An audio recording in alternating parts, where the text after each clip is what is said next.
I think we can basically get started. Hopefully some more people start joining in. And then welcome to your week 5 of Introduction to Java. So yeah, let's jump into it. We can start off with an icebreaker. So what is your favorite type of candy? And then also, are you looking for anything? Are you looking forward to anything this weekend? I think it's Mother's Day tomorrow. So does anyone have a gift for their mom?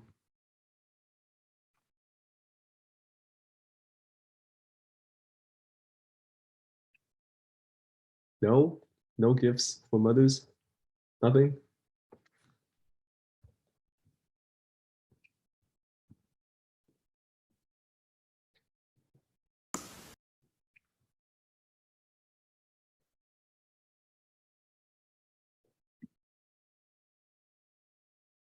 Dang, okay. You guys should all try to get your mom something nice. But yeah, moving on. So this week's schedule, I mean, I was hoping to cover a bit more today, but then I kind of realized that we've been going pretty fast with some of the topics. So I'm not going to exactly slow it down, but I will be demonstrating a few more things in detail so that you guys are more prepared to actually do it yourself. So this week we'll just be doing we'll be doing user input and also switch case. Well, I think it's just called switch, but I call it switch case because yeah. So yeah, let's get going with the review of last week's content. So last week we did for loops and we also did some stuff so we did arrays and we also did for loops. So looking at these questions, which statement out of statement 1, 2, and 3 is executed once before anything else? So you see statement 1 here before the first semicolon, statement 2 afterwards, and statement 3 at the very end. So can someone tell me which one is going to be executed once before anything else happens?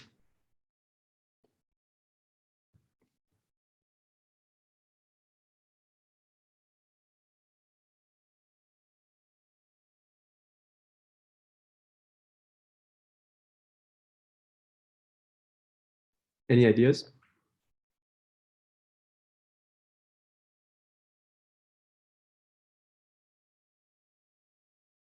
If not, the hint is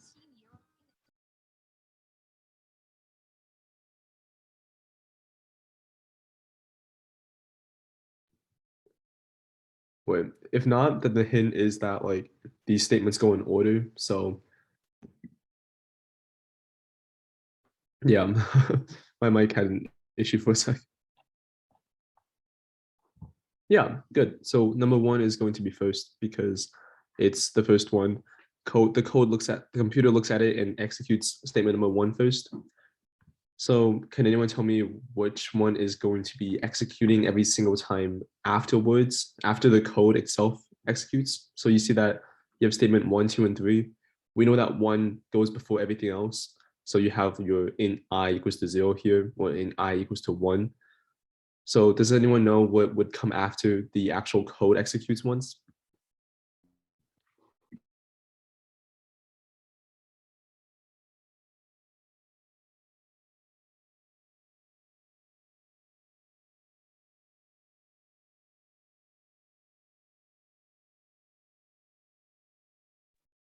Okay, if you don't remember this from last week, it's fine. But basically, it's statement number 3 because you have your int I equals to 0 at the very beginning, and then after the code goes, you have your I plus plus. You increment it. So I can show you an example of that in a second if you have no clue and you don't remember any of this, which is perfectly fine. So, and then the last one. So we know that 1 executes before everything else, 3 comes after everything else. So I guess for this, does anyone know what the purpose of the remaining statement is? Like, what does it usually say?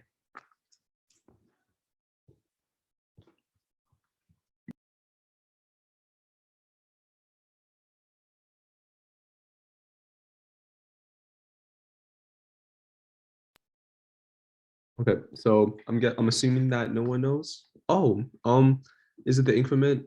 No, actually, because the increment would be statement 3 because the increment comes after everything else, right? So I can show you an example here. Let me just pull it up.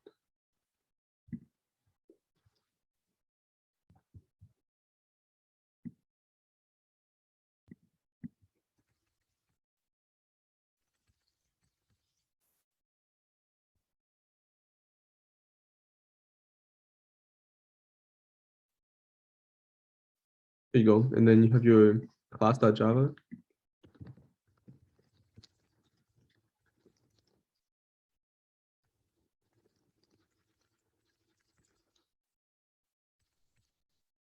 So you have your for loop, which looks like the first statement executes before anything else. So you had like you would have I equals to 0.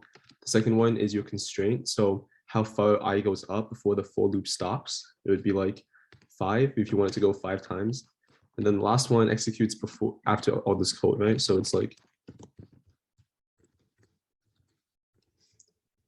so, and then if you just run this, we can look that it prints it out 5 times. It should print, yeah, 5 times. So starts at 0, goes up to 4 before it stops, and each time it prints out high once. So that's how that works. And then, okay, so back to the PowerPoint. Okay, so now that we know a bit more about how basic for loops work, can someone tell me how many times they think this will execute? Just give me a guess. How many times this statement will be printed?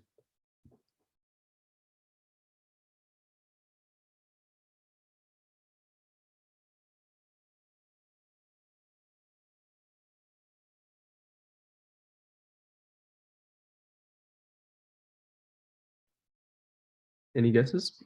We see that it starts at 0 and it only executes if I is less than 6. And each time the loop runs, it increments it by 1. So if it starts at 0 and ends at 6, then how many times do you think it goes?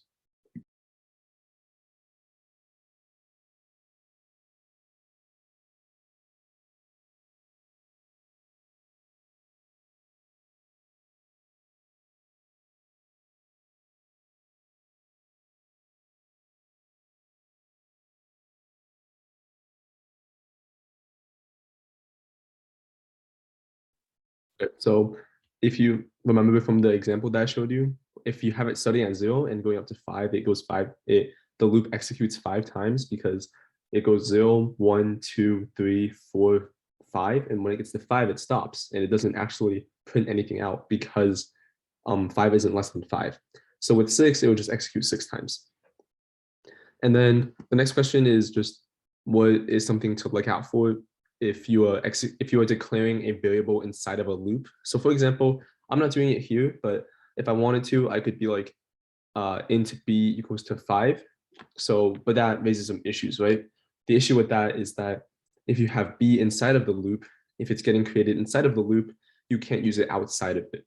So I can demonstrate that later on, but yeah, that's just another concept that we learned last week. It's called scope. And this week in the follow-up, I'll make sure to send some materials that you can use to read up on these topics and practice on your own, because I think we do need to like do stuff between these sessions to remember. Okay, last bit. So what would the line of code look like if you were trying to create an int array of size 10? So there's 10 slots, the type is int. If you wanted to create an array for it, what would it look like? Like down here, this is a size 5 one. So does anyone know what it would look like with 10?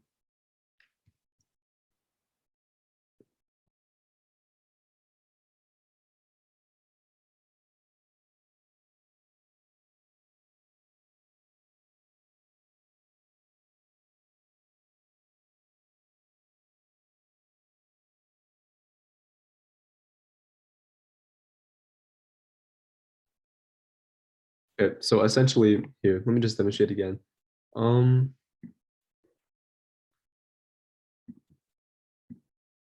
so if you wanted to create an array of size 10 that was int, you could just do int.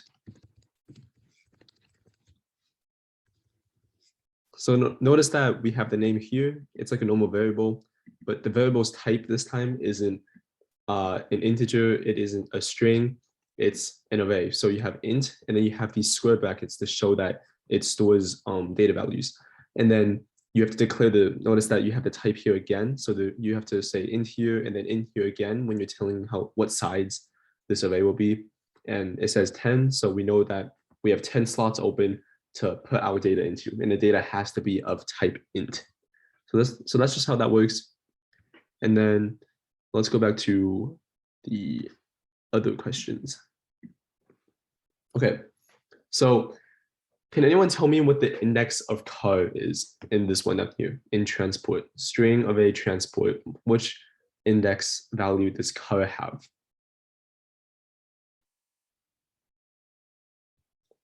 One helpful hint is that this one is 0 and then this one is 4. So plane, the index of plane is 0 and then the index of jack is 4.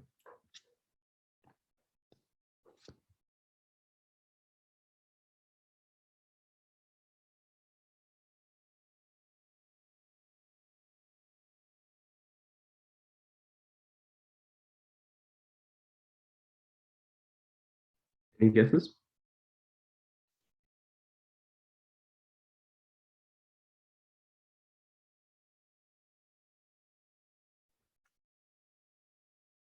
So if you said 2, you'd be correct because for these arrays, the index value always starts at 0 instead of 1. So that's something that's pretty important with, it's the case with most languages. So that means that plane is going to be 0, train is going to be 1, car is 2. So if you wanted to print out car, you would have to say transport square bracket 2 square bracket. And then, so how many times would a loop have to run to print out this entire array? So we discussed last week that you could use loops to easily traverse an entire array, which means like go through every single slot in the array, and then you could print them out individually. So knowing that it's size 5, does anyone have any ideas for how many times this loop would have to go?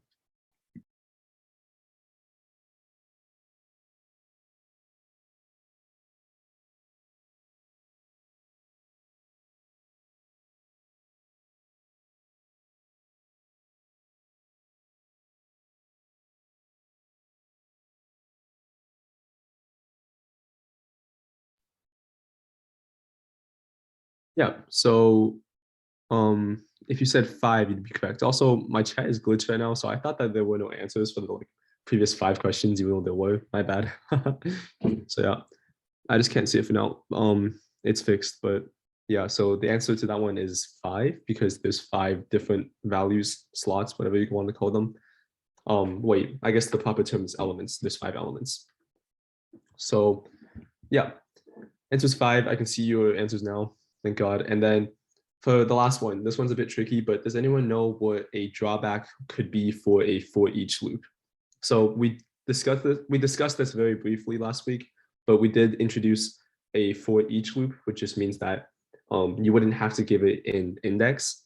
You would just say for item in this array. It would do something to all of these items. So what is the drawback of that?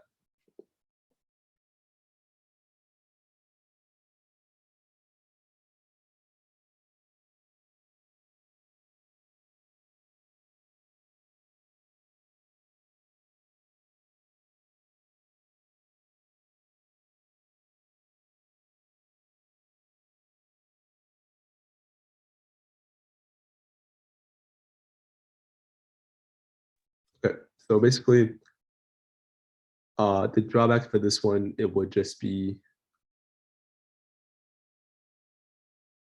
okay, yeah. So while talking about what the drawback would be for each loop, and the drawback for that would just be that you're not accessing these in order. With for each, the order is completely random. You don't know in which order that it's going to look at the values. I think there is like a specific order that it does it, but I think depends on like the actual values of the items or the elements themselves. So if you wanted to print these out in the order they are stored in the array, then you would have to use a for loop, not a for each. Okay, good job, everybody. We can move on now to our actual content for today. So the first thing that we'll be talking about is input output. To be honest, it's just input because output is this whole different other thing. So input, I'm sure that you've wanted to either give your program like a value or you want to type something in, maybe create a little game. And the way you do that is you have to get input. You can't have a video game without input, right? You need to tell the computer, oh, I'm pressing the W key right now to move forward. Oh, or like, oh, I'm like using this joystick and pointing it in this direction to move my character. And that's called an input. That's something you input to the computer. So you want the computer or the program to operate on data that you give it. And this can be easily done with something called scanner in Java. Scanner is this whole thing from a library in Java. And I'll introduce what that is. And you have to import the library to use it. But what does that mean, right? So it's like, what is a library in Java? A library is basically just a collection of code that you can use, and it gives you these functionalities that you don't have to code yourselves. For example, we've used a couple of it already. Does anyone know what some of these names could be for the libraries?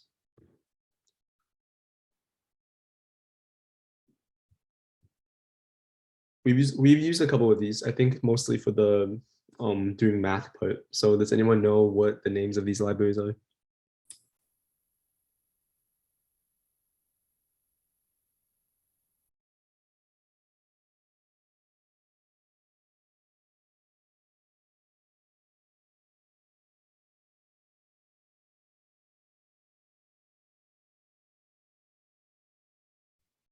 If not, that's completely fine because I don't think you remember. But we have used math, I'm pretty sure. I mentioned it once.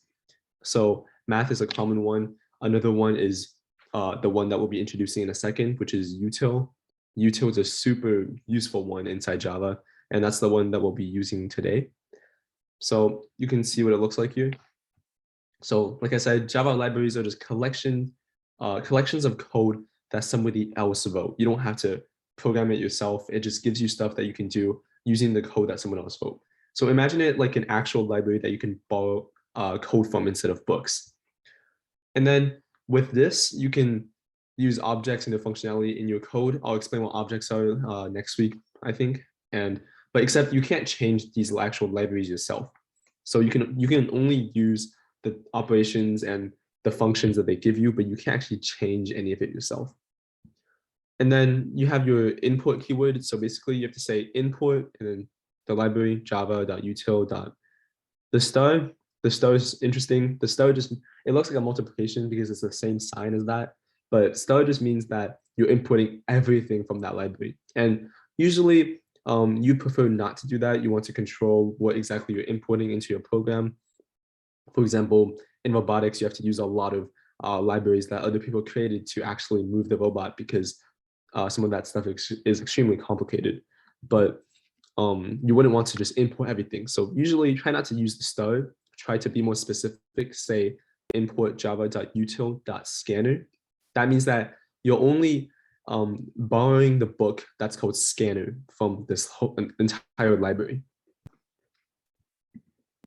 So hopefully that makes sense. And scanner, this is our first look at what objects can do in Java. And I'll do a more thorough explanation on what these are later on next week. But basically, this is how you create a scanner object. You say the type is scanner. That's the type of the object. You say scanner, and then the name of the object is my object. So you can think about it like a variable, basically. Type is scanner, and then the name is my object, and it equals to a new scanner. And then you have to pass in where you're getting this input from. A scanner isn't the input you're getting. System.in is the input you're getting. Scanner is simply the way that you want the Java code is letting you look at that input, basically. So system.in, if this looks familiar, it's because we use system.out a lot. It's system.out.println. We use that quite often to print out stuff to the terminal. System.in is the same concept, except now you're typing stuff into the terminal for the program to look at. So basically, we have type, name, new scanner because that's the object, and then system.in. And then how we actually see the input is we do string username my object dot next line. So basically what that's telling the program to do is to take the scanner and to scan for another line of input. If you don't say dot next line, you can't type anything into the computer. So I'll demonstrate what that means in a second. And then it scans for another line of input. You type something into that line, and then the computer saves it in this variable called username. So let me just demonstrate that.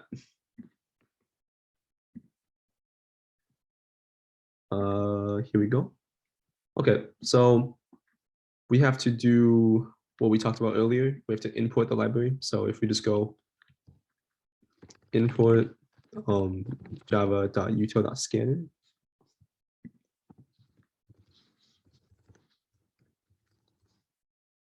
There we go, java.util.scanner.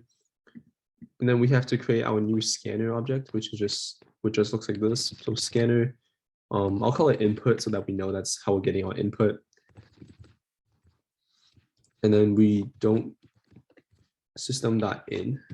Like I said, it looks a lot like system.out. In is input, out is output. That's how we're printing stuff. And then you say string, I guess we'll do username too. So username.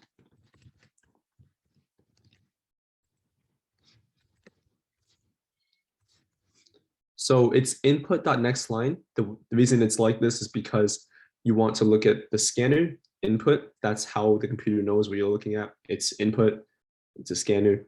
And then you want to say next line. So you want that scanner to look at and scan for a next line of input. So let's save this and then let's run it, see what it gives us. Oh, look, we can now type into it. It doesn't do anything because we didn't do anything with the actual data. We just stored it inside a variable and we can't see that. So we can say username and then let's see what happens. So let's say my username is just my name. Look, it prints it out back at me because it stored it within the variable and then it gave it back to me. I believe you can also just do this if you want to do this. I don't think I should store it. So you could just do Yanda.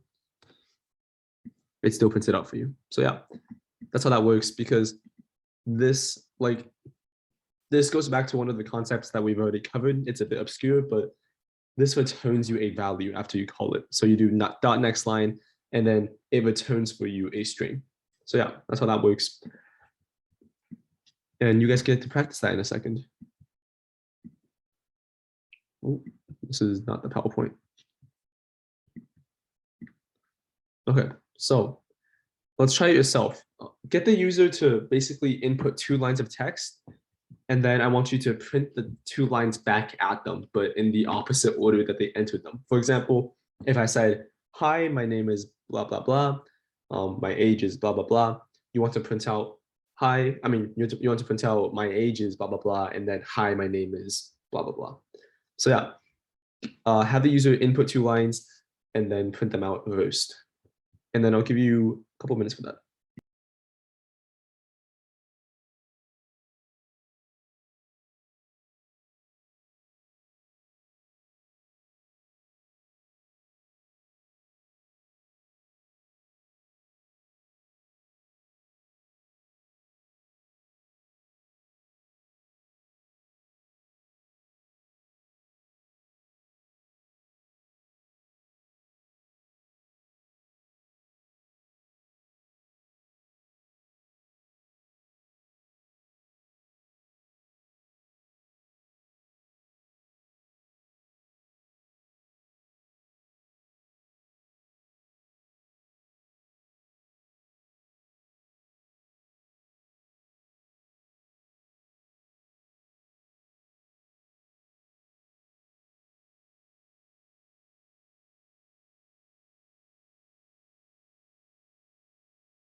Okay, so is anyone done?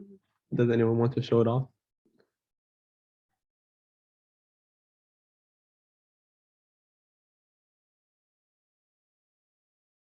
If not, then I'll just demonstrate how to do it in a sec.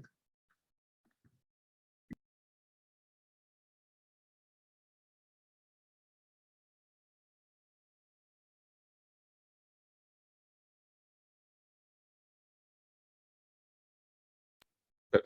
So let me share my screen, and then this is essentially what it should look like. If you wanted to print out in reversed order, then you would have to store it, because if you wanted to do it like this, if you just wanted to get printed out immediately as soon as you got it, then you would not be printing out in reversed order. So if you say hi, it would print out hi immediately. So you need to store this. And then you can do this by just, as I showed earlier, you can say string. We can even just call it input one if we're bad at naming like that. I guess I am. So next line, and then string input two. So yeah, you store it, and then you can just say input one.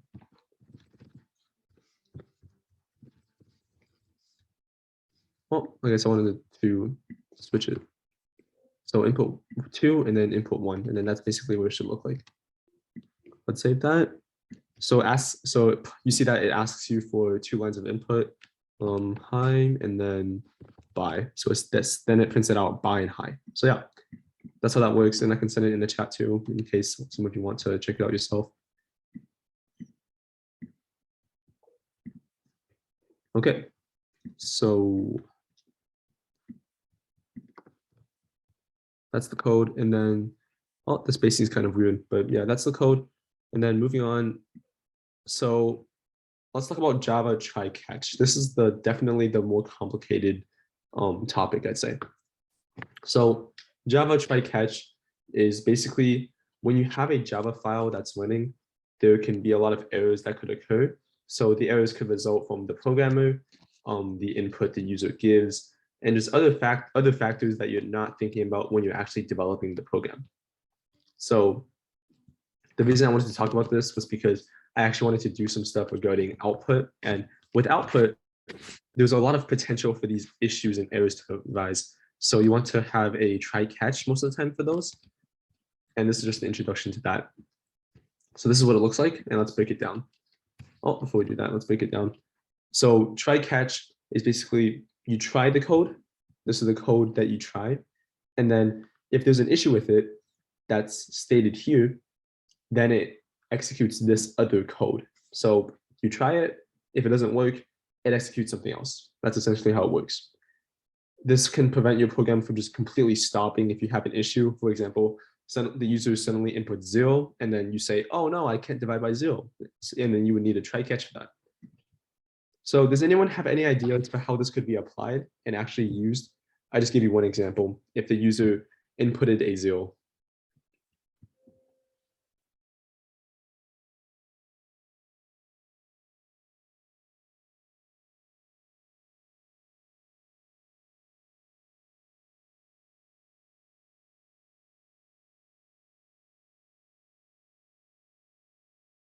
Yeah, exactly. Right. So you can, if you want to be more specific, yeah, if they give you a 0 and then you can't divide by 0, you can just print out, oh, this is the issue. You gave me a 0. That's not going to work. There's a specific, I believe it's like division by 0 error inside of Java that it's an actual thing.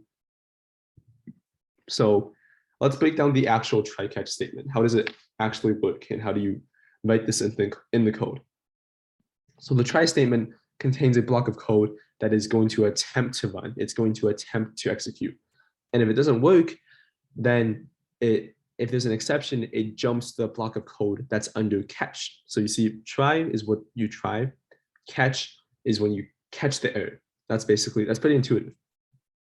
And try catch, they always come together. They always come in pairs. That's a given. If you have a try, you need a catch. Otherwise, the computer is going to give you an error and it won't let you run your program properly. So try catch always come together. And then one final concept, finally, one final concept is that you can add a finally at the very end of the code, no matter whether or not there was an error or not. So that means that if you have a try and there's an error, it goes to catch, and then either way finally executes at the very end. So this isn't required. You don't need a finally, it's just a nice add-on you can add to the pair of try and catch. And if you try something, and even if it works, you can still do a finally. At least, yes. So that's how that works. And then another important concept that kind of ties into all of this is throw. So throw is basically how you get to throw a custom error. Obviously, if you just have the age 15, it won't give you any issues in the code. But then because say that you're the DMZ, whatever that's called. I think that's what they're called. You're like the officials that give out the driver licenses. If your age is 15 and you approach the official for a driver's license, they're going to tell you that you're too young, you're below 16, you can't get a license yet. So if you want to do that with your code, you could do a custom error message. You would have to include an exception type. This is also something that applies to what we had earlier. You see that it says arithmetic exception instead of just exception E. And that means that it throws a very specific error message. So let's go back for a second, and I want to talk about here. You see exception E. This means that the try catch catches every single exception. It catches all exceptions actually that might arise as you're running your code.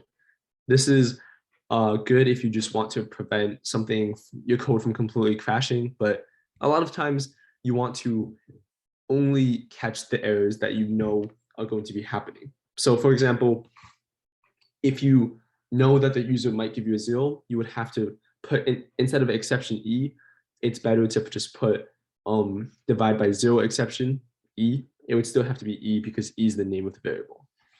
So yeah, that's how that works. Be sure to be specific with your exceptions if you can. And then here you see a specific exception. And if you're wondering that, like, how do I know what the names of the exceptions are? If you have an editor and you just type in exception, or you type in like the first couple of letters, I do believe that all of them will just pop up and you can go through, you can find the one that describes what you want. Another thing, this is super fun. You get to put your own custom message. It's pretty cool, actually. It's kind of like printing it out, but not exactly, because the computer's like, oh no, I'm going to crash because of this new issue that just came up. So now you get to print out your custom error message. And in this case, with our example of getting a driver's license, our message is you cannot get your license yet. This could be something a lot more descriptive or colorful. It's all up to you. So yeah, let me just demonstrate exactly how all this works. There is one more thing that I do need to mention with the whole exceptions thing. So let me share my screen. Here is the code editor. If we had age as 16, and then we had, let's say, if age is, has to be 15, because we're trying to see if it's less than 15. I mean, less than 16. So if age is less than 16, then you want to throw new arithmetic exception. That's a pretty good description of what we want to do. You see that there's this is actually good. You need to type in the first couple letters of the exception that you want. So arithmetic exception, and then you get to print out your custom error message. But this will give us an issue in a sec. Just watch. And then you get to say, oh no, you are too young. And then that should be good. So I'm pretty sure this gives you an issue. Does it not anymore? Okay, evidently it isn't. So you know what, I was wrong, but one thing that I've encountered in the past, I need to actually look into this more because I don't deal with try catch that much or throw exceptions, is that you need to warn the computer that you're throwing this exception, basically. So if you don't have throws arithmetic exception here, it doesn't work. So this is definitely the case when you have when you're printing to a file.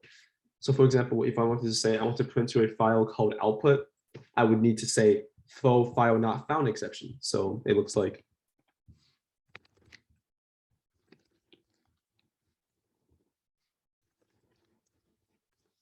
so that's what that is. You need to say it this piece of code might throw a file not found exception, and you need to warn the computer that that's what might happen. So let's just run this, and then it should give us a error message. Yeah, there we go. So because age is 15 and 15 is less than 16, it gives us the error message that, oh no, arithmetic exception, you are too young because this is, and then it shows you where is this occurring. So 8. And I forgot to mention one thing. All of these error messages, they all show up and they show up in the console where the usual error would be. So for example, if there was a syntax error and we deleted one of these, then it should show us that, yeah, so there's a missing right here. There's too many curly brackets. So you'll see that it shows up in the same space where it shows you the other issues that you have with your code, whether that's like a syntax error or like a logic, well, I mean, runtime. So going back to what we were talking about. So we can do an exercise now. I'll give you, this one's a slight bit more complicated. I'll give you about 5 or 10 minutes, and then I'll demonstrate how to do it. So basically, get the user to enter a string using the scanner, the concept that we learned earlier for how to get input, and then check if the string is equal to your name. So check if it's equal to my name is Yanda.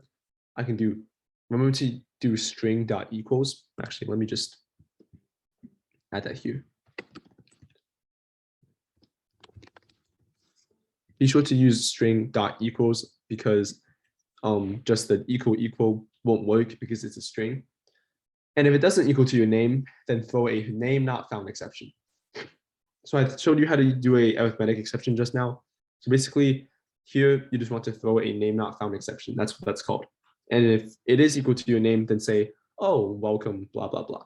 So yeah, that's how that works. And I'll give you a few minutes.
Teacher.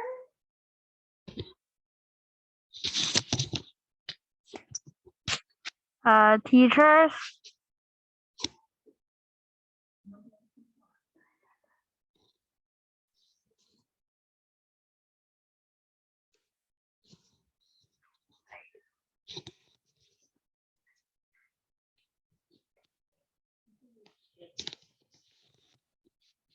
Teachers. 哎，声音上不去吗？我开了，我声音开了呀。哎，等一下，解除静音。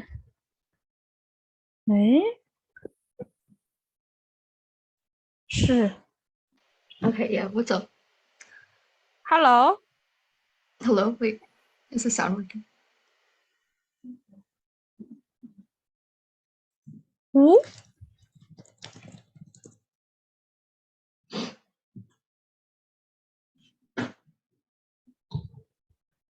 Hello, teacher. God. I think it should be. I was going to check in with you guys on your progress in a second. So I'll just check in now. Is anyone done with the exercise? Teachers, I have a little problem. Yeah, what's up? Wait, can you hear us right now? Teachers, I have a little problem.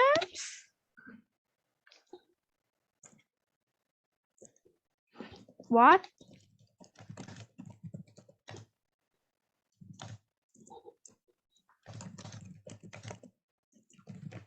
Hello? Anybody there?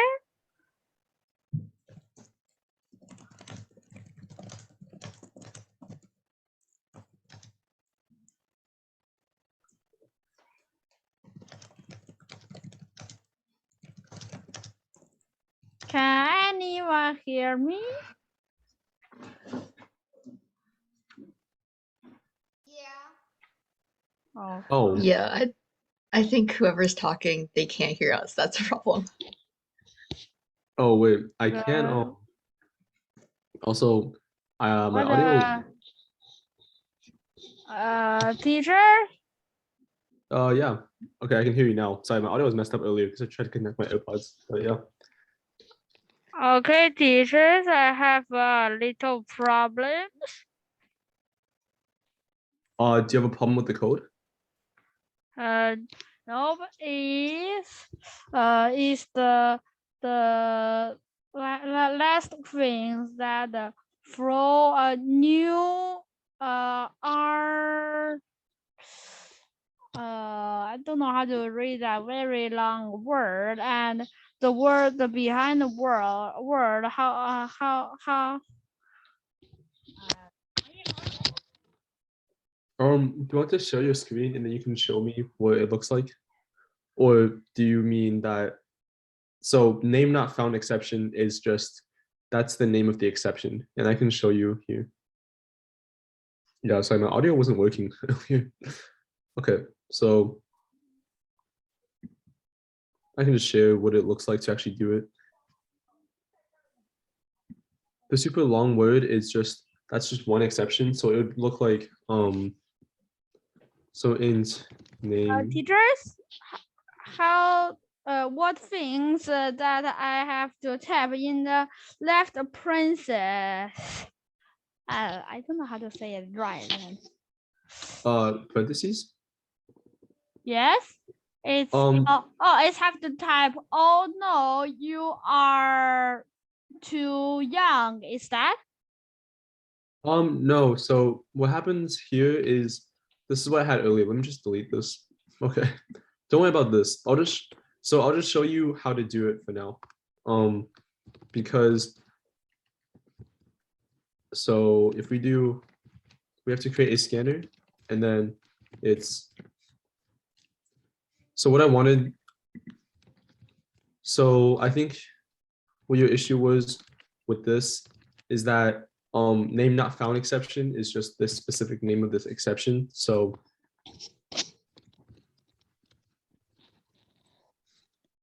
well,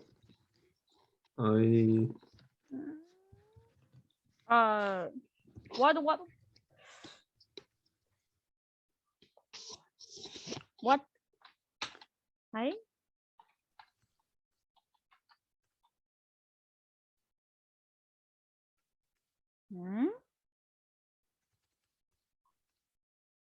So basically what I wanted the exercise to be is just you practice taking in the input with the scanner, and then you throw an exception if it's not equal to the name that you want. So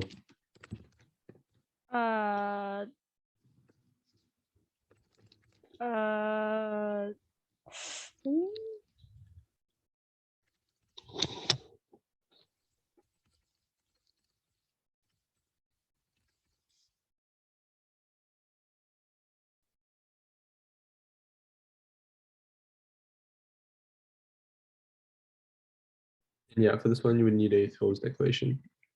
I'm not sure what the difference is, but so this is basically what I wanted for you guys to do. So take in a string, and then you say you see if it's equal to the name that you want, and then you throw an exception if it is not. And so it's about the audio issue earlier, guys. I was trying to connect my AirPods in the very beginning, and then that messed it up somehow.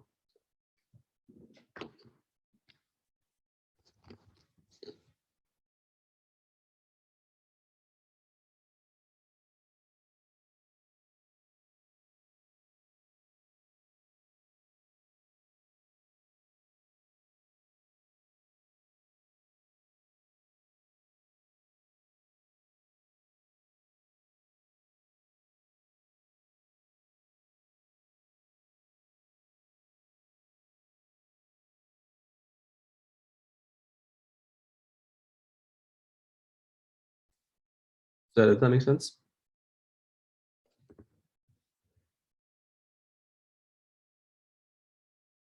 Okay, so there's another questions. I'll send this code here, and then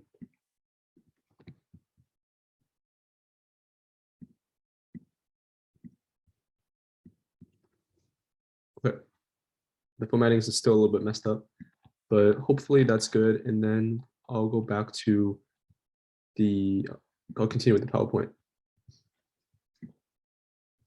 So the last main concept that I think I wanted to talk about today was switch case. So oftentimes, or sometimes, there's a need for a lot of if statements. You want to say if this equals to this, you want to print something out. And if there's a lot of these if statements that all evaluate the same variable, that just means you're looking at the same variable and you're checking the value of it.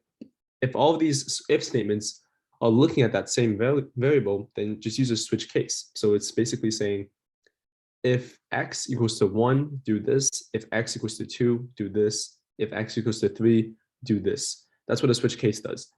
If you just had a lot of if statements, it would be saying if x equals, well, I guess it's the same, but you would need a bunch of if statements instead of one switch case.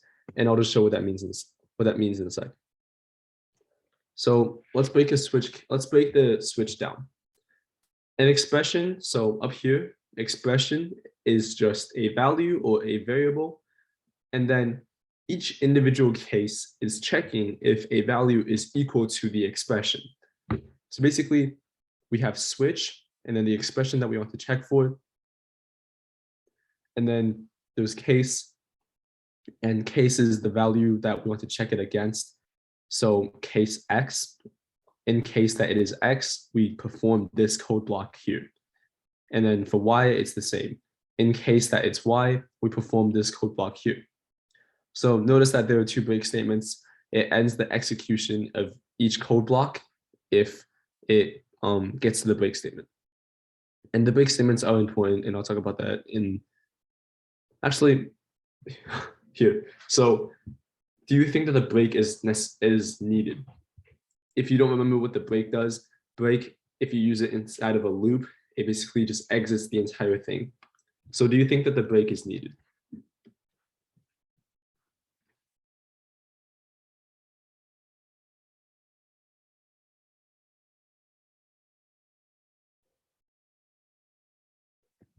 Does anyone have any ideas? Do you have any ideas why it might be needed? No, knowing that it's a switch case, it goes in order.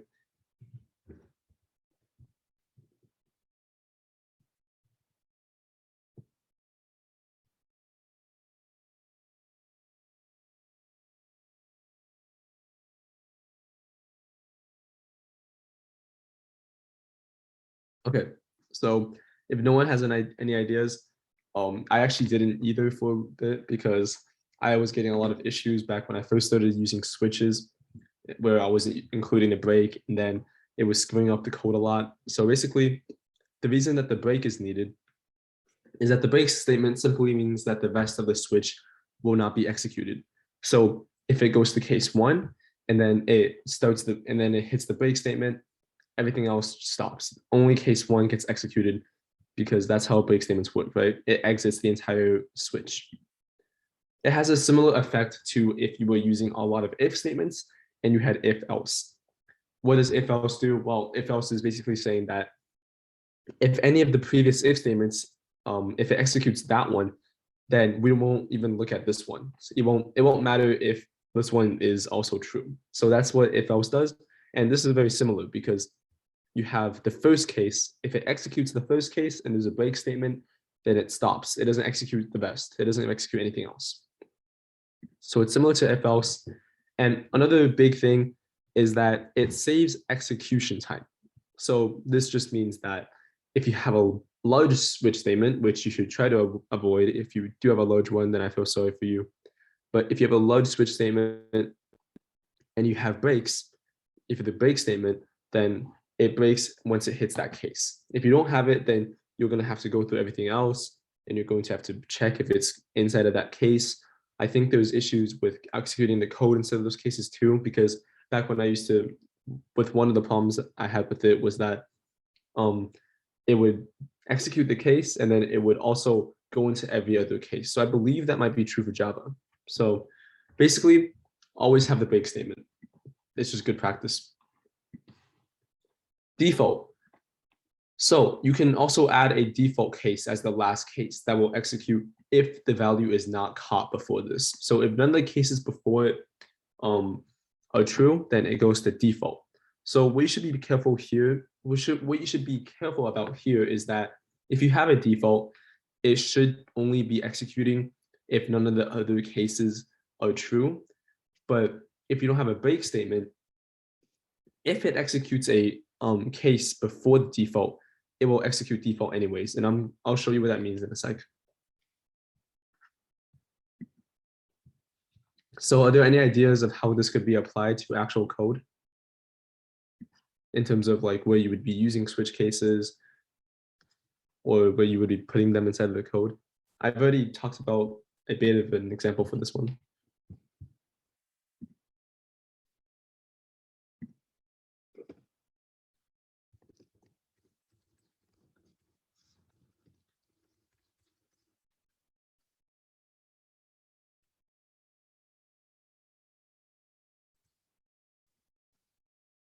Okay, if there's no ideas, then that's fine. But basically, it's just whenever that you have a lot of if statements and you don't want to basically write all of them. So, and you can tell that a switch case is extremely convenient. And also it's just more neat to look at a switch case and be able to see that, oh, we're checking this variable code input and we're checking whether or not it equals to 15, 16, 17, all of that. And it goes all the way down.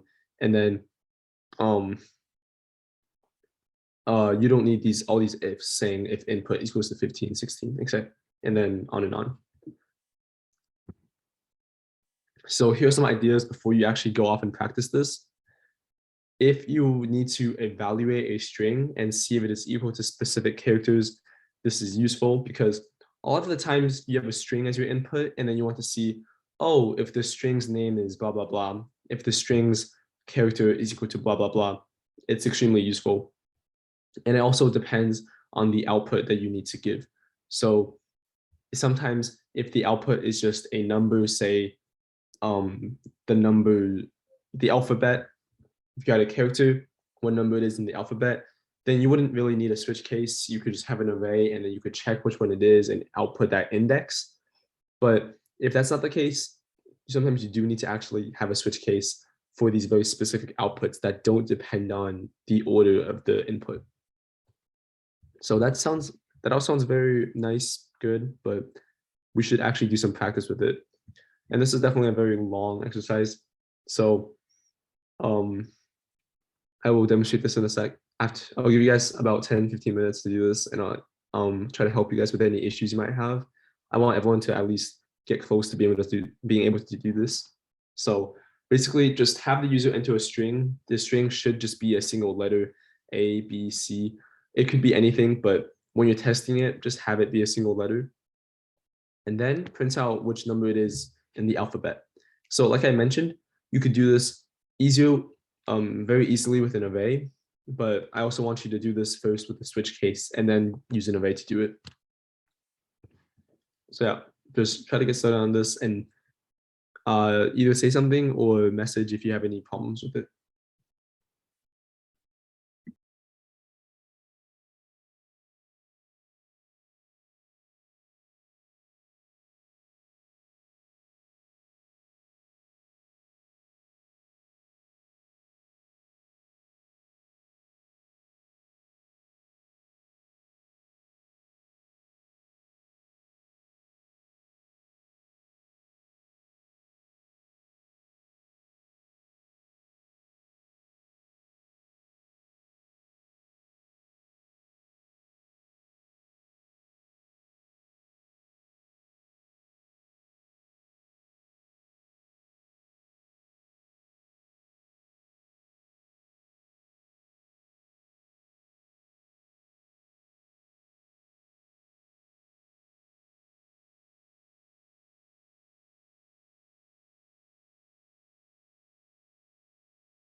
Also, one thing I forgot to mention is that you only have to do this for here, let me show it.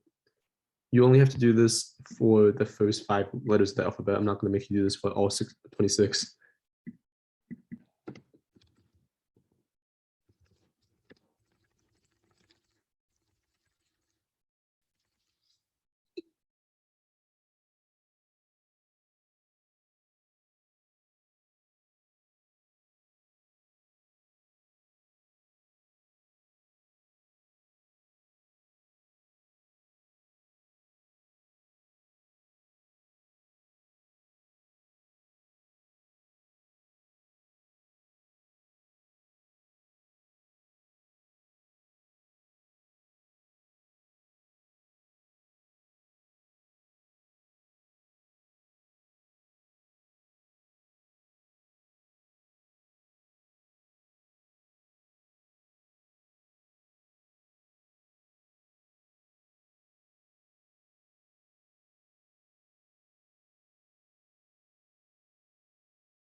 Good.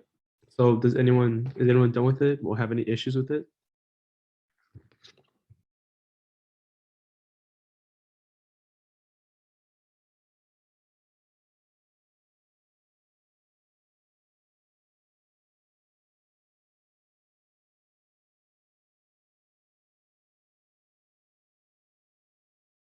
No, it's perfect. Everybody's done. Okay. Okay. So either way, I'll just basically show how to do it and I'll demonstrate the code for it. So let me share my screen again and here we go. So basically we have our input and then we do case, basically just set up all these cases. You say, this is the second letter in the alphabet, so you can just put 2 here. And you do have to be careful because like I said, you need the break statements. Okay, so now that we have that, that's one way we could, if you had all 5, then that meets the requirements. Another way we could just solve this easily is by having an array of strings. We call it like alphabet equals to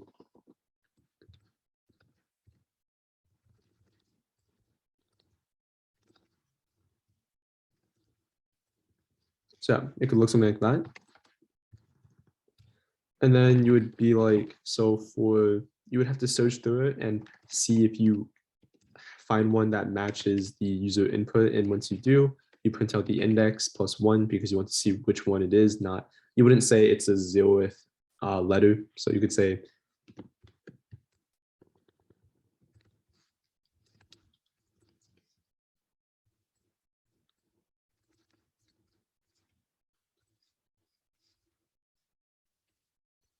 you have to remember to use dot equals here because the normal equals does not work with strings because of the way that Java evaluates that. So here, and then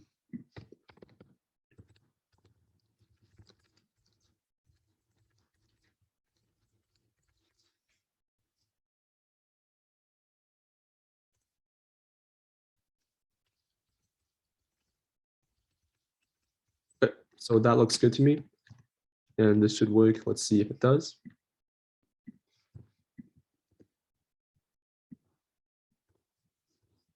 Okay. So save and run it. Let's say we put in B. Yep, it gives us 2. Okay, so now if we had the switch case, we can test both at the same time. Actually, I don't think this works. But yeah, okay, here. This should work. So let's say we put in A first, and then we put in B. So it gives us 2 and 1 because it prints this one first, I believe. And then, oh no, it does. This line is before the switch case. So because you see that there's already an input.next line before this switch statements. So that means that it gets your input, stores it, and then prints it out at the end, where the switch is, it prints it out instantly. So now that we've switched the order, it should work better. So we should, if we say A first, gives us 1. If we do B, gives us 2. So yeah, that's basically how it works. You see that in this specific case, the switch statement basically just did exactly the same as what the array does, except I would say less efficiently if you had a lot of letters.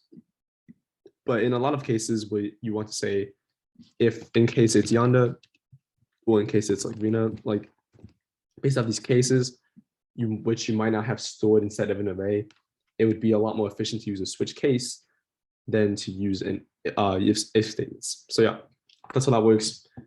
And we're basically done for today. Good job to everybody. You can go to sleep now, get some rest. Yeah.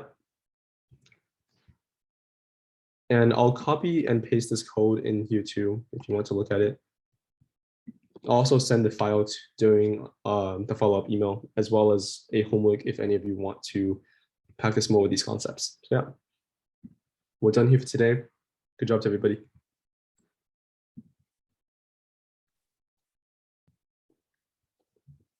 Yeah, I had 5 more slides than usual, and then we got through them 15 minutes faster than usual somehow. So good job. I'll keep you guys there 15 minutes later next time.